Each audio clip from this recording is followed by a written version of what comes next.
Welcome to the pod. Welcome to Embers of the Bonfire. This is your host, Fatma Al Najjar. And today our guest is the creator of Rahina, a day one, a ride or die family, someone who is super creative and super loving. My sister, Fatma Al Najjar. Welcome to the show. Hi, thanks for having me. Anytime. Today's topic is making the unknown an ally. What does that mean to you? Oof, that's a deep question. Yeah. I feel like for the past, I would say maybe 4 or 5 years, it's been something that's progressively more and more present in my life. The unknown, it's been coming up a lot. I feel like, especially in 2 years ago, or is it 3 years now almost, that I quit my job. I was just ready for that to be over. I didn't really have a plan A or B or C, no plan. I just knew that I needed a fresh start, and I gave all that I could give to my job and that stage of my life, and I was ready for something new. And that leap it was intense. I wouldn't say it was the first intense thing that I've ever been through, but it was much needed. And also, I think when it comes to the unknown, I kind of feel like I don't have a choice. I just need to jump. It's hard to logicalize it, That's but amazing though, because everyone has the chance to jump, but they don't. There's a lot of fear and resistance to jumping. The fact that you feel like you always have to jump shows just your, sense of bravery and courage to make those leaps. oh, thank you. Yeah. A lot of people that I know aren't happy with their jobs and aren't willing to make that jump. So why do you feel like you have that feeling that you need to make those jumps? It feels to me that it's a must. It doesn't feel much like a choice. It's like, Fatwa, yani, this is it. I think if I think about it, like, let me just think about it for a little bit. When it came to, let's say, quitting my job, that's a good example. At that point, when I did quit my job, before that, by 2 months, I decided this year is going to be my last year. I So remember that. I planned it. So I was like, okay, I had a little bit left of a loan. So I said, I'm going to pay it off in a year. I'm going to save as well so that I can leave, and I will think about what is my plan. And that was the plan. 2 months before I quit, that was the plan. And no, I will quit. One day, something very normal that happened at work that really was very normal, and it happens quite often. And I've dealt with it 1,000 million times, and it was fine in the end. But it happened and it triggered me. And I was like, that's it. There was this deep, clear knowing, and you're like, halas, okay. So It's time to jump. it was time to jump. Mhm. I was very upset. Something very tiny that was, Mhm. I guess, it's not okay. I think what happened was not really okay, but I have normalized it because it's something that happens often. So I've normalized it, and everyone around me has normalized it because this is just the corporate world, I guess, for a lot of people, or that's how they would perceive it. And things happen and things do, and we deal with it. It's not personal, it's not deep. You know what I mean? But the fact that something so tiny can send me off into this emotional roller coaster. And it was really funny because I was meeting with a friend after. We had planned to meet, and I messaged her and I told her, I'm literally a mess right now. I don't think I can meet with you. And she's like, it's okay. I'm here to hold space. Like, I'm ready to receive you as you are. And I think we spoke for 4 hours. And it's crazy because I didn't realize, but she went through the exact same thing and we spoke about it. So that gave me reassurance. And we were sitting in her business that was beautiful and successful and well made. And this was post her quitting her job. And then I spoke with at that time, my bestie and also life coach. And we spoke, I think, for hours and hours and Mhm. hours. And that was it. I got back home. I wrote my letter of resignation. I sat down the next day with my boss and I handed it to her. And she was like shocked. And I was like, yeah, that's it. And everyone was worried for me because it was COVID and I didn't have plans and I didn't have that much saved, and I still didn't even pay off my loan yet, but I did all of that in a month. No, in 2 months, because my end of service is 2 months before I, what is it called? I forgot what it's called, but I had 2 months notice and then I could leave my job. So I did all of that in 2 months and it was very calm. This is just the next step. It's like, I don't know. Yeah, when you graduate from sixth grade, you go to seventh grade. That's just the path. So that's how normal it felt. So how did you deal with that initial storm? In retrospect, I would say the number one thing was co-regulation, because immediately after work, I drove to my friend and we met for hours. Immediately after that, I met with my friend and we walked on the beach and we talked for hours. Immediately after that, I went home and I wrote my letter of resignation and I emailed it to my sister and I walked into her room and I was just like, can you edit it for me? If there's anything to edit, please. That was it. That's powerful because your friend was an example of been there, done that, and is successful. Yeah. Despite jumping into the unknown. Yeah. So you had that evidence, from the outside world that it's possible, let alone your friend who's also a life coach who helped you support you emotionally. And that's key to have that support system. After that calm period in the next grade, so how did you cope with that? Like, what did you start doing?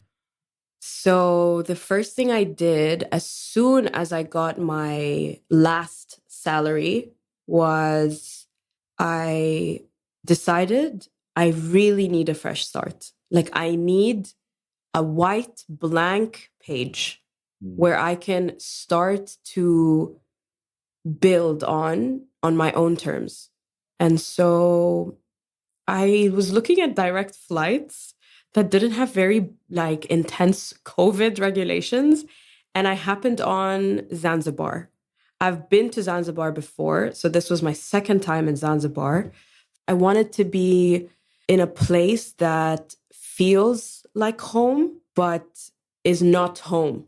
I wanted a tiny bit of comfort, but there's still a lot of exploration to do. I booked my flight. I went to Zanzibar. I stayed for months in Zanzibar. And I think my first month, I booked myself a little room on a top floor of this cottage overlooking the beach. And also a week before I left my job, I had found out that someone very close to me passed away. So basically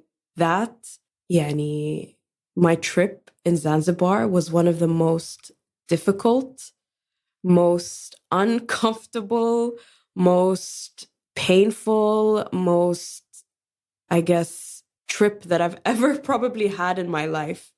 It was painful to go through this kind of grief for the first time ever. And I was alone and I didn't really have people to co-regulate with, and the irsal there was non-existent. Basically, it was really especially the first place I went to, it was very difficult.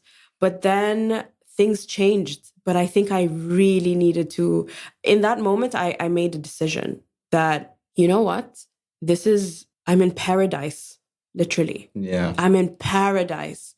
But equivalently, I am also in the deepest depths of hell. That's internally, yeah. Yeah.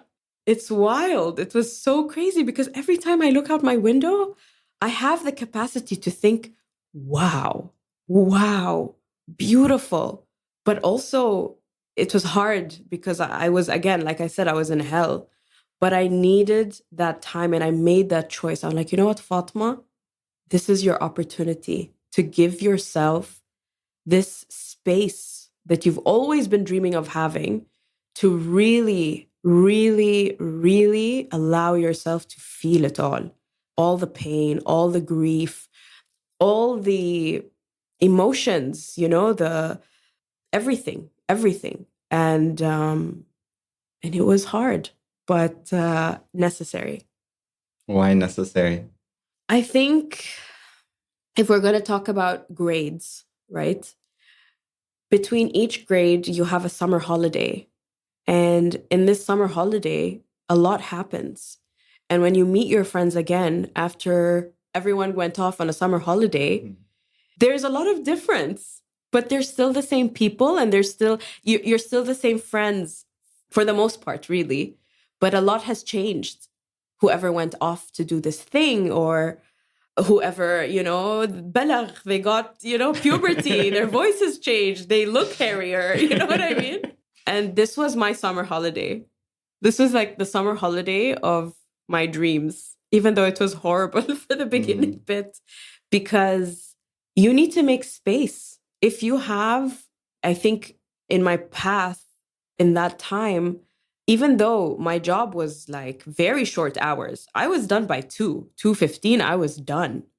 But because it consumed me, it bled onto the rest of my life. And it was just the feelings, the discomfort, or whatever it was, yani. It overtook my life, even beyond my working hours.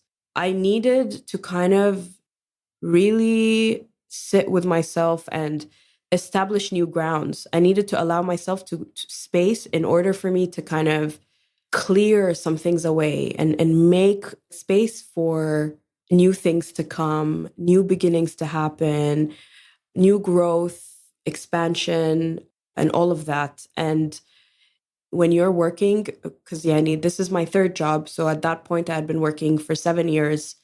And before that, university, and before that, school.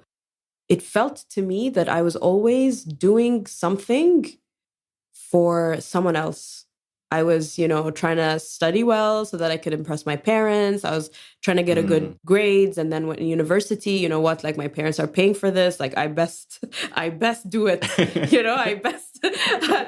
I gotta make things happen. Yeah. And graduate and do well and learn and all of that. And then after that, okay. And I've literally all my life at that point, I've been studying for the very moment that I get a first job. And I got my first job and I worked.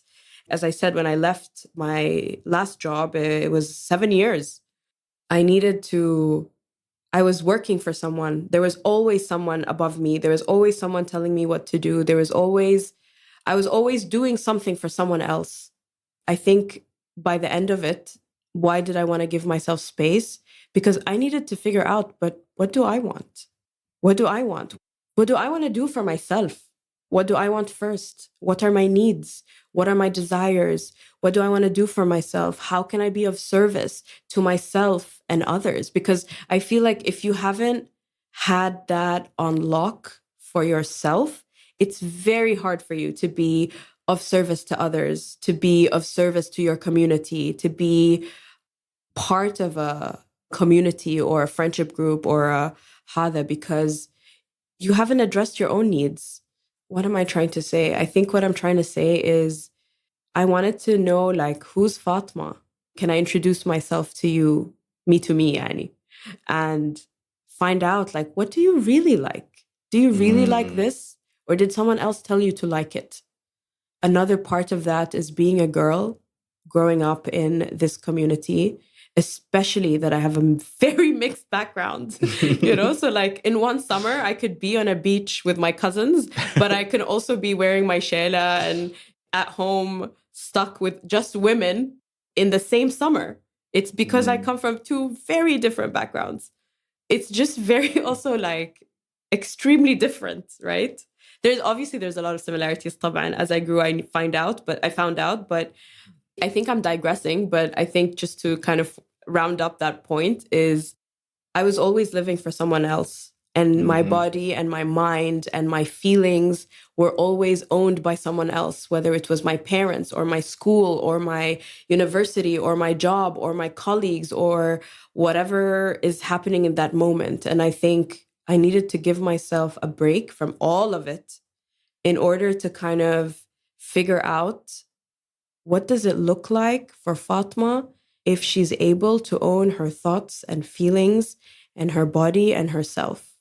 Those are powerful questions to ask yourself. And I feel like that's, from what I've seen, since you've left your job, you're so much more happier, in this exploratory stage of who are you, what makes you happy, all of these questions you asked, and taking your power back in terms of not giving it from outside and following the rat race, or participating in the rat race, but more cultivating your own inner peace and happiness.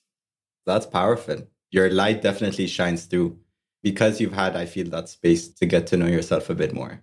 And that, I feel like you're just so much more at peace because you know yourself more and you're doing stuff because you want to do them, not because someone outside you told you this is what needs to be done to have a quote unquote quality life or the standard of life that society has created for everyone. Mm-hmm. Congratulations, first of all, to getting to that stage. And I'm so proud of you. Thank you. Yeah, because that takes a lot.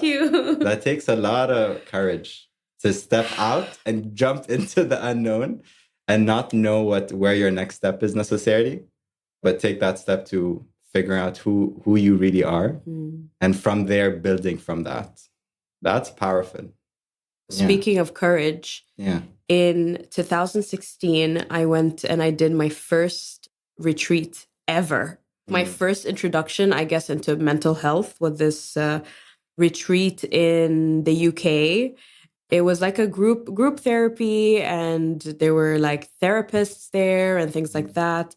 And it really was a very big changing point in my life. And I would say that the main things that this retreat addressed, it's called the Hoffman process. The main thing that it addressed, I think, was making peace with the parental figures and any issues that may stem from the parental figures in our lives, whether it's your parents, whether it's your adoptive parents, whether you're in boarding school, depends. For everyone, it was different. And in the end, they did something very playful where they gave us each like a sack. They were trying to connect us to our inner child. There was this Christmas kind of vibe, like, celebratory gift giving. There was this big sack that you would sit on a chair and then you would reach into the sack and pull something out. It's a stuffed toy. They're all stuffed toys. So you pull something out and then you would put it to your ear and you would listen and see the first thing that comes out, you would speak it out to the group. And mine was a black, surprise, mine was a black cat. For those who don't know me, I have a black cat. His name is Moshi. Anyway, it was a black cat. And what he said to me was 3 words. And until this day, it's been literally a mantra. And the words are, keep the courage. Oh, goosebumps. Yeah, since that day. Yeah. So thanks. It's hard. I mean, we're talking about, I guess, the end of the spectrum, which is the beautiful and empowering bit of the unknown. But if you're going to the opposite end of the spectrum, I've been struggling with it too, because it's hard. It's very hard. And when you are paving a path that is very new to you and very new to even those around you, it's hard because I don't really have references. Yeah, it's never been done before. Yeah, I am the reference. Yeah, you're the trailblazer. You're the example. And I think things don't always work out. But now I know that I'm in a good place now, but I've been struggling a lot for the past year. And it's because I think what I figured out is the reason why I've been struggling is because I was trying to take methodologies that used to work for me in my corporate world life into my new life now. And that's where there's a disconnect. You see, those methods were tried and tested. You get me? But they don't work in this new life. And so it was disheartening me. Like, why isn't things working out? And why am I struggling? And why do I feel like I need to work 1,000 times harder? And even when I do, there's a lot of obstacles. There's a lot of things that I don't want to do. There's a lot of, so I'm not trying to be a Debbie Downer. I'm just trying to say that it's not always easy. And there is a lot of learning that I have to do and figuring things out as I go along and really, I really have to remind myself, and no, Fatma, like, you are now your anchor. You are now your anchor. Before, there's always something to work towards. There was always a shahada to work towards. There was always a certain grade to work towards. There was always a certain goal that was clear and known. But this time, it's like I kind of just want to do good by myself, by the people that I love, by my community. I just want to do good for, I guess, yani, my creative side as well, because I feel there's a lot of value in that I'm figuring out. And I've been really interested in this concept of soft power and how, when it comes to soft power, like Korea, for example, they're everywhere, culturally, they're everywhere, like music, books, shows, Cars, yeah. cars, Yeah. everywhere. And it's called soft power because it's not like threatening. They're not trying to like enforce. They're like, here are the things that represent us as a people. Enjoy. And people are enjoying. And I feel like I'm interested in that, and I'm interested in doing that for me, and my people around me.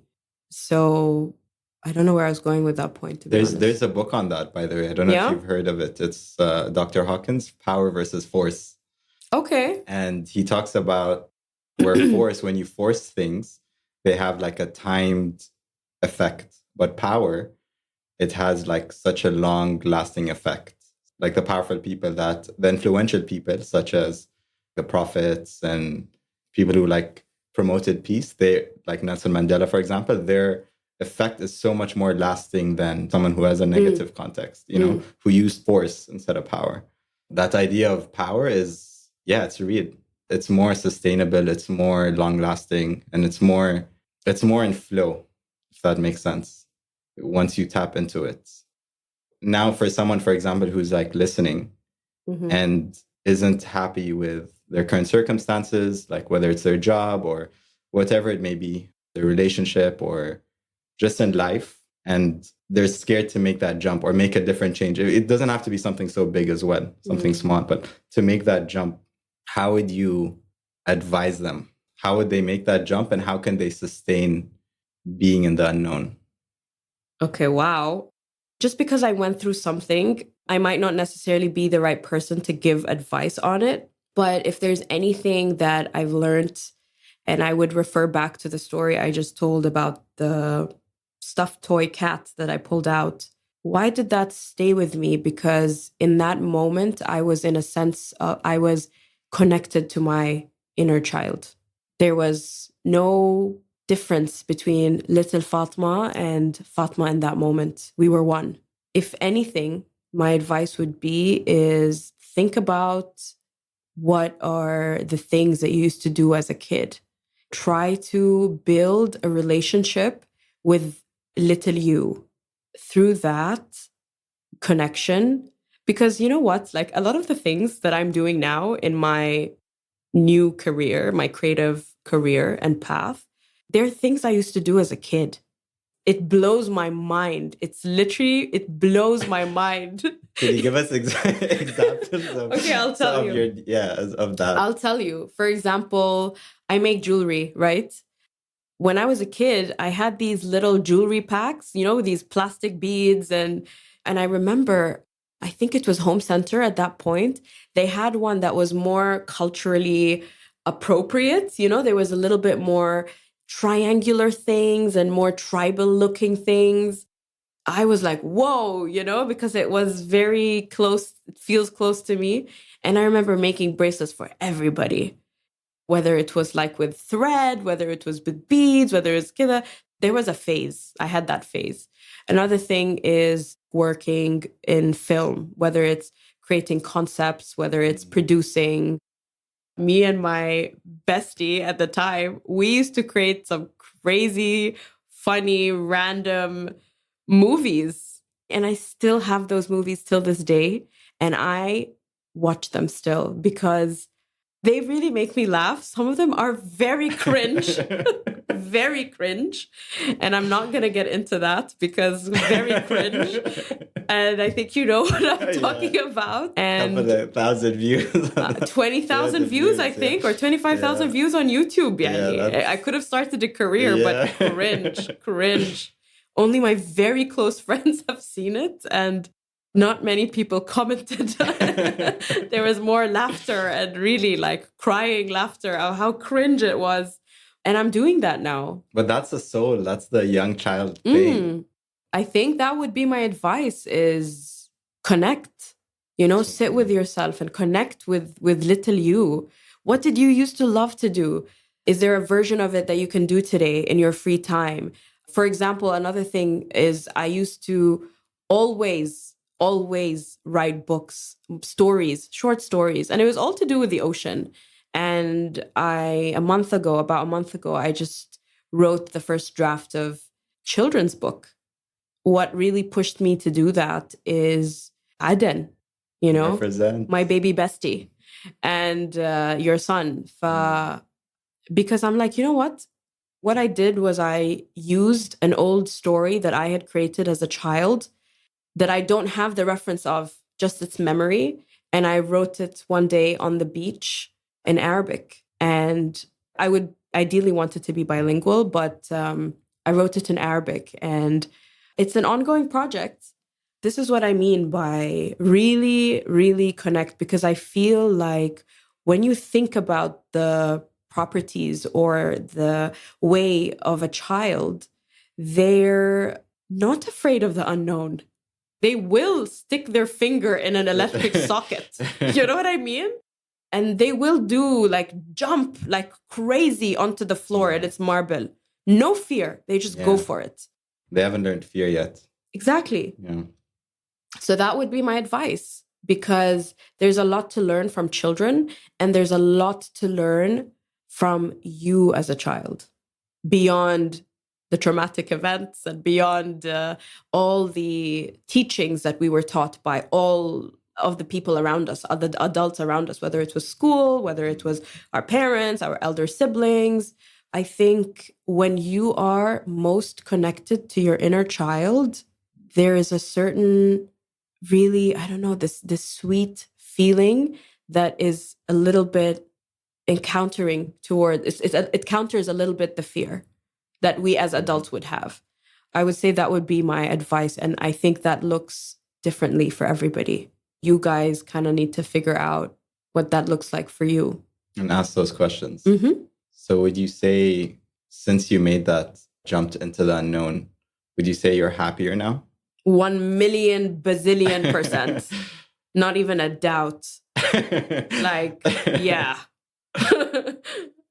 Can you imagine if you're still working at that corporate job for just 1 second and dealing with that grief, not being able to deal with that grief in that time, like not being in that beautiful space, not being able to, have your business, which starting your business and being your young, playful self, that wouldn't have existed, if you didn't make that leap. So, I can't imagine. Yeah. I cannot. I cannot imagine صراحة يعني. I'm very grateful. Again, it's not like all hunky-dory, but even still, I am happy. Alhamdulillah, alhamdulillah. I'm so grateful every day. I'm so grateful. So would you say the unknown is your ally now, if you really think about it? Ally. It's really funny, because the unknown is, I think it's the reality. But because we're also delusional in our lives of we have a certain structure and we have certain expectations of how things are supposed to be, we don't see that the unknown is truth. Yeah, it's happening all the time. It's truth. Yeah. Facts. I would say the unknown and I are probably friends. Maybe not allies, probably friends. Because we fight sometimes. Friends is good, though. It is good. Yeah. Okay, so time to wrap up. I have the final 4 questions. So past, present, and future are the first 3. So regarding this topic, what would you tell your past younger self? Okay, so Honestly, thinking about little Fatma and all the wild stuff that I used to do, I would say keep going and keep going. And when we're kids, we want to grow old fast and we want to be Mm-hmm. adults fast. Little do we know, adulthood is not easy. What I would want to tell my little self is, or past self, is keep going with the way that you are right now and use the way that you are right now as an anchor and carry it with you even into all versions of your future self. I need to elaborate on anchor for a second. Mm. What does that mean exactly? So this is something that's been also, I guess, an important part of me these days, because when I realized that when I lost my job, I realized that I put a lot of my self value on my job and my identity into my job. And no, Mm. I am this, and all of my worth is related to it. And yani, it's actually very crazy how having a job became my anchor. And then I lost it in the deep oceans. I lost Mm-hmm. it, and I'm like, Mm-hmm. whoa, I have to kind of navigate blind for ages. And so where do I reach? Where do I put my feet? Who do I grab onto? What do I lean on? So there was a lot of this pitter pattering around in the water, trying to figure out like, where is my anchor? Yeah, what? Yeah, nas, yani. And because of the unknown, and because everything was unknown, and because of all of these changes in my life, there was nothing that I could attach myself to for comfort or a safety net or anything. There was nothing outside of me. And then I started to realize, this is why, because it's not outside of you, ya binti, yani. It's Mm-hmm. you. It's Mm-hmm. you. It's you. It's this little you that wants to create and make things and connect with people. And I am the anchor. I am the anchor that's within. And these feelings of yani, coming into my own is the anchor. Coming into myself is an understanding, my desires and my needs and my passions and things I'm interested in, all of that, like really getting to know myself. I started to realize, the one thing that's constant in my life is me. So this is what I can fall back on and lean back on. And I am my safety net. And I'm not saying it in a very like conceited way. I mean, for example, let's say a project doesn't work out because of one reason or the other. What happens? Then I go into my space and then I, grief it out and then I feel it out and I process it and I go through the motions. And throughout, like, I'm there, Mm-hmm. me. So being an anchor for myself is this concept that I've been, I guess, introduced to very recently in life, maybe in the past year or so. And I think that's why I had a lot of difficulty around it, because I think for the most part, because we are always taught to, yani, trust the elders or someone in the hierarchy, whether it's a job or whatever, we lost trust in ourselves. And gaining this trust back, me trusting myself and my abilities and my existence and my capabilities and what I, as Fatma, can offer the world and my community and my job and whatever it is, I lost it. So now I've been working on gaining it. And it's like, so that is also coming into this whole concept of being my own anchor. I don't know if that makes sense to Yeah, you. yeah. Okay, for the second question, for your present question, what are you most grateful for right now in your life? I think I'm most grateful for the people that are around me, Mm. because seriously, I am so lucky. Alhamdulillah. Wallah, alhamdulillah. Every time anything happens, I feel like there's always someone that is there for me, that can co-regulate with me, that I can go out with, that I can do things that I can share with, that I don't need to edit any part of myself. So I am so, so grateful for all of the people that I love that are around me. Every day I'm just like, alhamdulillah. And I'm just I'm happy. I'm grateful. Alhamdulillah. That's powerful to have people that you can be yourself with. Yeah. That's powerful. Yeah. It's beautiful. And for the future, what do you pray for? That you Oh my God. The first thing that came to my mind, I feel like this is not very deep, but like, does it have to be? I mean, what do I pray for? Like, wallah, I want to lose weight, yeah. I mean, like, yeah, for reals.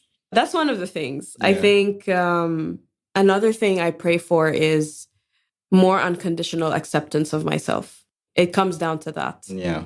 That's the inner, and then the outer is. Yeah. The outer is just, yeah. Basically. And for your final question, what is your current superpower? My current superpower. I feel like you can't knock me down. Yeah. I'm literally like, I don't know, some serious Jabal vibes. You know, Yeah. like your the Gabbani roots. Yeah, my Gabbani roots, the عرق السود الساس. It's just, you can't knock me down. Life's been tough. But here I am, kicking. Like a mountain. Yeah. Okay, so... Resilience. Yeah. That's the word, resilient. I think I'm very resilient. Okay, so where can people reach you if they want to find you? Okay, so I can be reached through my business account because I run it at the moment.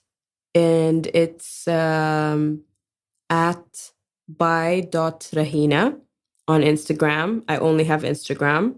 And I also started my art page, which I don't post about that much, but it's at Fats, Fatz Saeed. And that's where I post about my creative journey, my photography or iPhone photography, my books, which I'm obsessed with. And just basically, it's my public page for my creative journey, basically. Bima ma'na, yeah. Thank you. Thank you for blessing us with your presence and your insights and just your energy. It's always nice, Yani, talking to you. Thank you for having me. Anytime. More to come, inshallah. Inshallah. Yeah. Hopefully this episode empowered you, enlightened you, and enhanced your quality of life. And stay blessed. Hope you guys have a radiant day, inshallah. Thank you. Inshallah. Thank you.